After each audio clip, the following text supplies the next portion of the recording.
నమస్తే. ఇప్పుడు మీరు చూడబోతున్న వీడియో ఖచ్చితంగా మీకు ఉపయోగపడుతుంది, నచ్చుతుంది కూడా.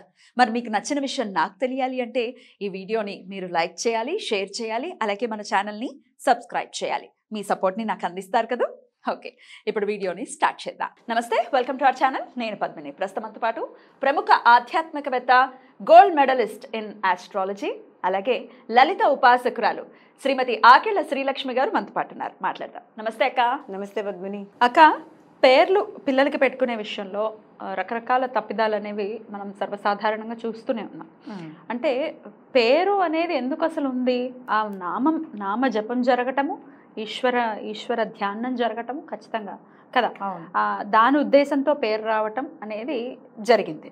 అయితే రకరకాల అంటే పిల్లలకి కుక్కలకి పెట్టుకునే పేర్లు పిల్లలకి పెట్టడం, వాళ్ళ ఉజ్వల భవిష్యత్తు లేదు అనుకోవటం, ఎట్లా దానికి సంబంధం కదా?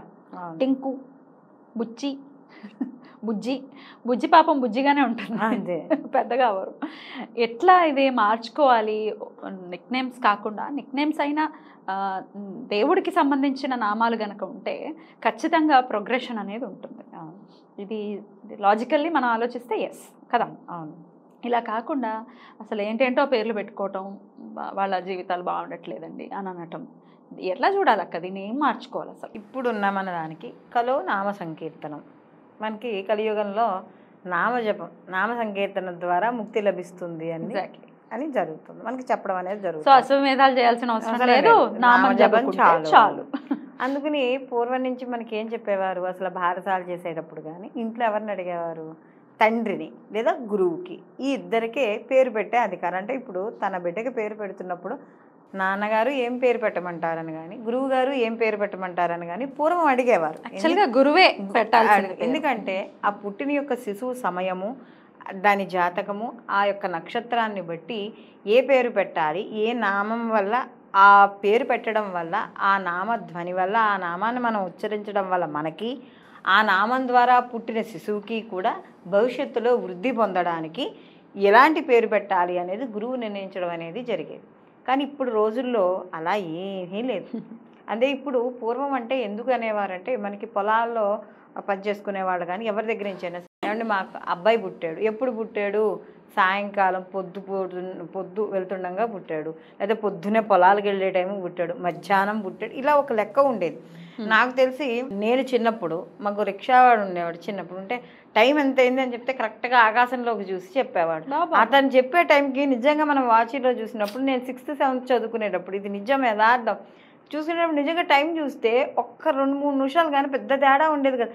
అలా ఎలా చెప్పావు అంటే అలా పై సూర్యుడికేసి చూసి చెప్పేవాడు, సూర్యుడు గమనం పెట్టి చెప్పేవాడు. అంటే పోనీ అతను ఏమన్నా చదువుకున్నాడా, లేకపోతే అతనికి సైన్స్ ఏమన్నా, ఏమీ లేదు, ఒక రిక్షా వాడు అతను. అట్లాంటి వాడు అంటే వాళ్ళు పూర్వం అలా అలా క్యాలిక్యులేట్ చేసుకునేది. దాన్ని బట్టి గురువు దగ్గరికి వెళ్ళి అంటే ఆయన ఏమంటే మీరు నా అనే నామంతో పెట్టుకోండి అని.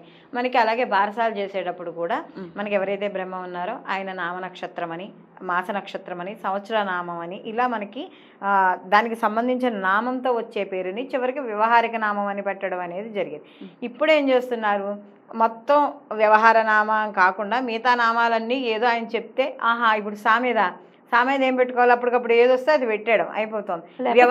అసలు ముందుగానే అనేసుకోవటము ఇట్లాంటివి కూడా ఉంటున్నాయి. వ్యవహార నామాల కోసం చాలా తంటాలు పడుతున్న వాళ్ళు కూడా ఉన్నారు. ఎందుకంటే మీరన్నట్టుగా ఇదివరకు రోజుల్లో టైం అవన్నీ నోట్ చేసుకునే వాళ్ళు కాబట్టి ఈ అక్షరంతో పెట్టుకున్న ఆయన సుమారుగా అదే రాశికి సంబంధించిన వాళ్ళు అవుతారు అని గుర్తుండటం.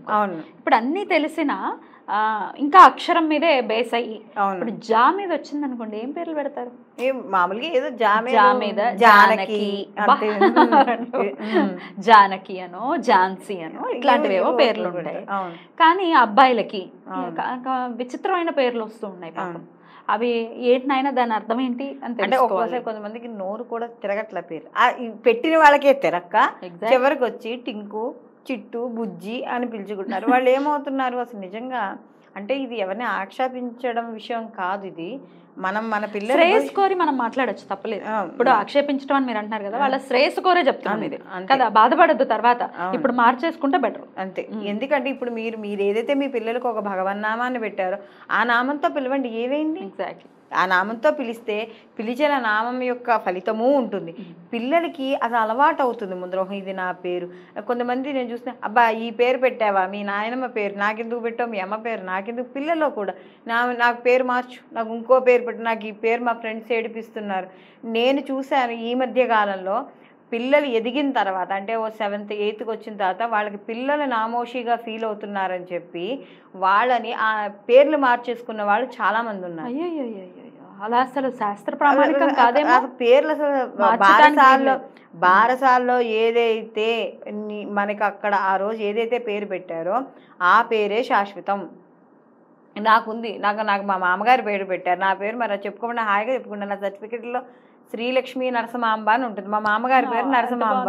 మరి అలా అని చెప్పి నేను ఆ పేరు నాకు ఉంది, లేకుండా లేదు. నాకు సర్టిఫికెట్లో అన్నిటిలో కూడా శ్రీలక్ష్మి అని రాదు, నరసింహాంబనే వస్తుంది. బాగుంది పేరు, మా మామగారి పేరు అది. మరి అలా అని చెప్పి తీసేసుకున్నామా, తీసేసుకోలేదు. పెద్దవాళ్ళు ఎందుకు పెట్టారు పేరు అనేది దయచేసి ఆలోచించండి. పెద్దవాళ్ళు పేర్లు పెట్టారని చెప్పి కొంత వయసు వచ్చాక పేర్లు మార్చుకోవద్దు. అలా అని చెప్పి పెట్టుకునేటప్పుడు కూడా మనకి మంచి పేర్లు పెట్టుకోవాలి. దీనికి ఒక్క నిమిషం కథ చెప్తా, చిన్నదే. మనకి పరమాచార్యుల వారు, మనకి పరమాచార్యుల వారు ఒకసారి పరమాచార్యుల వారి దగ్గరికి ఒకరు వచ్చారట. వస్తే ఒక అతను వచ్చాట, భక్తుడు, ఆయన కూడా వచ్చాడు, నిలబడ్డాడు. నువ్వు కాశీ వెళ్ళావా అని అడిగట. వెళ్ళలేదు స్వామి. అరుణాచలం వెళ్ళావా అని, వెళ్ళలేదండి అన్నాడు.